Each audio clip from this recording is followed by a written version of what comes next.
My father built our house with his own hands. I don't mean that as a figure of speech. I mean he actually poured the foundation, framed the walls, nailed every shingle on the roof. It took him 3 years, working nights and weekends after his shift at the factory. He wanted something solid for us. Something that would last. That was the father I remember from childhood. The one who carried me on his shoulders through the cornfields behind our house. The one who taught me to ride a bike, running behind me until I didn't need him anymore. The one who sat with me at the kitchen table every night, helping with math problems he barely understood but refused to give up on. Somewhere along the way, that father disappeared. I don't know exactly when it happened. These things never have a single moment you can point to. It was gradual. A slow fading, like a photograph left in the sun. The factory closed first. Then came the drinking. Then came the silences that stretched longer and longer, until they filled the entire house. By the time I was 16, I lived with a stranger. He still went through the motions. Still sat at the table. Still asked about school in that distracted way that meant he wasn't really listening. But the warmth was gone. The patience was gone. In their place was something brittle, something that might shatter if you touched it wrong. I learned to walk carefully, to speak quietly, to make myself small. My mother tried to hold things together. She worked double shifts at a diner, came home exhausted, and still found energy to smooth things over, to calm him down, to pretend everything was fine. She was good at pretending. She'd had years of practice. I thought I understood the rules. Don't raise your voice. Don't disagree. Don't give him a reason. I followed those rules religiously. I became an expert at invisibility. But rules don't matter when someone stops playing by them.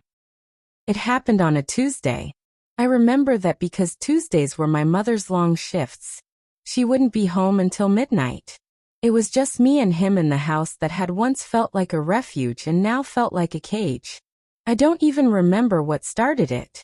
Something small. Something stupid. A dish left in the sink. A television show he didn't like. The kind of thing that shouldn't matter to anyone. But it mattered to him. His voice rose first.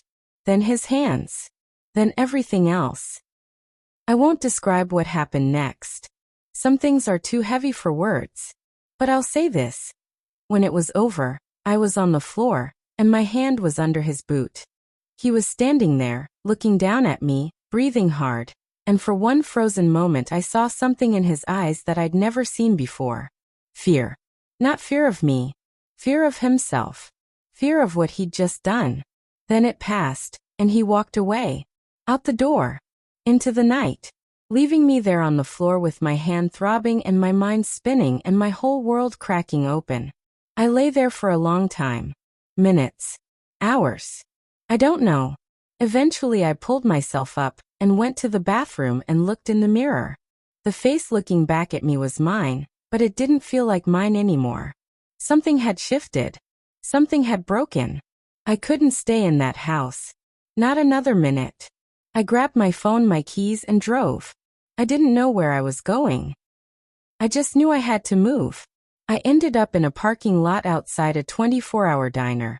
The same diner where my mother worked, as it happened. She wasn't there that night, but the lights were on and the parking lot was empty, and I sat in my car and stared at the steering wheel and tried to figure out what to do. Call the police? That would end everything. My father would be arrested. My mother would be devastated. Our family would be destroyed. The thought made me sick. Call my mother? She'd come home, she'd try to fix it, she'd make excuses. She'd smooth things over like she always did. Nothing would change. It would happen again. Maybe worse next time. Call a friend? What would I even say? My father just... What? I didn't have words for it. I still don't. I sat in that parking lot for 3 hours. The sun started to come up. The world kept turning. And I kept staring at my phone, at the contacts list, at the one number I never thought I'd call. My uncle. My father's younger brother. The one person in the family who had always been steady, always been kind, always been separate from the chaos. He lived 6 hours away. We saw him once a year, maybe less. But I remembered something he'd said to me years ago, at a family gathering, when I was just a kid. If you ever need anything, he'd said. Anything at all, you call me. No questions asked.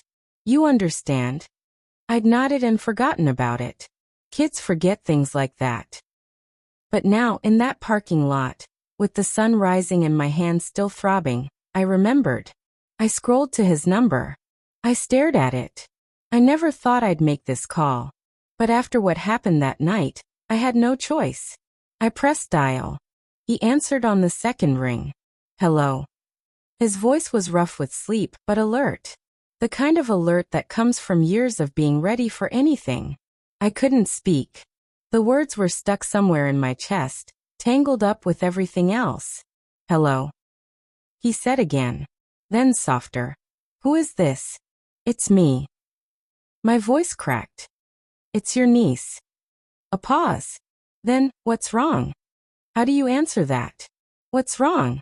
Everything. Nothing. I don't know. I couldn't find the words. Take your time, he said. I'm not going anywhere. I sat there in my car, the phone pressed to my ear, and I told him. Not everything. Not the details. Just enough. Just that something had happened. That I needed help. That I didn't know where else to go. He listened without interrupting. When I finished, there was another pause. Then, where are you? I told him. Stay there. Don't move. I'm coming. He hung up. I sat in my car and waited. 6 hours later, his truck pulled into the parking lot. He got out, walked over, and knocked on my window. When I opened the door, he didn't say anything. He just looked at me. Looked at my face. Looked at my hand. Then he pulled me into a hug. The first real hug I'd had in years. Come on, he said. Let's go home. I didn't ask where home was. I just got in his truck and let him drive. We didn't talk much on the ride. He asked if I was hungry. I said no. He asked if I wanted to sleep. I said I couldn't. He nodded and kept driving. Sometimes silence is the kindest thing you can offer someone. He took me to his house, 6 hours away from everything I'd ever known. His wife was waiting. She had a room ready, sheets fresh, a glass of water on the nightstand. She didn't ask questions either. She just hugged me and said, "You're safe here." I stayed with them for 3 weeks. During that time, my uncle made phone calls. I don't know exactly what he said or who he called. But I know he talked to my mother. I know he talked to my father. I know things were set in motion that I couldn't control and didn't fully understand. And I know that one day, he sat me down at his kitchen table and told me the truth. Your father is sick, he said. Not in a way you can see, but sick all the same. He needs help. Real help. The kind he's been avoiding for years. I stared at my hands. Is he going to get it? He doesn't have a choice anymore. My uncle's voice was firm but not angry. I made that clear. Either he gets help or he loses everything. His family. His home. His dignity. I told him. This is the only chance you're getting. What did he say? My uncle was quiet for a moment. He said he was sorry. I don't know if that means anything to you right now. But he said it. I didn't know what to feel about that. Sorry. Such a small word for such a big thing. He also said, my uncle continued, that he's ashamed. That he doesn't expect you to forgive him. That he'll understand if you never want to see him again. I nodded. I still didn't know what to feel. You don't have to decide anything today, my uncle said. You don't have to decide anything for months or years or ever. That's your choice. No one gets to make it for you. I looked up at him. Why are you helping me? He seemed surprised by the question. Because you're family. Because you needed help. Because no one else was stepping up. He paused. And because someone should have helped me once. A long time ago. No one did. I never forgot that. I didn't ask what he meant. Some stories aren't mine to know. But I understood something in that moment. This call I'd made, this choice I'd been so afraid of. It hadn't just changed my life. It had set something in motion. Something bigger than me. Something that had been waiting, maybe for a very long time. I didn't go back. That was my choice. Not out of anger, not out of spite, but out of necessity. I needed space. I needed time. I needed to figure out who I was when I wasn't walking on eggshells in my own home. I stayed with my uncle for another month, then moved to a small apartment near the community college. I enrolled in classes. I got a job at a bookstore. I started building a life that was mine, completely mine, separate from everything that had come before. My mother called sometimes. The calls were hard at first, stilted, full of things we couldn't say, but they got easier. Slowly, over time, we found a way to talk that wasn't just pretending. She told me my father was getting help. Real help. Therapy, counseling, the kind of work that takes years and doesn't come with guarantees. She said he went every week, even when it was hard, even when he wanted to quit. She said he was different now. Quieter. Softer. More like the man she'd married than the man he'd become. I didn't know if I believed her. But I also didn't know if it mattered. Some doors, once closed, can't be opened again.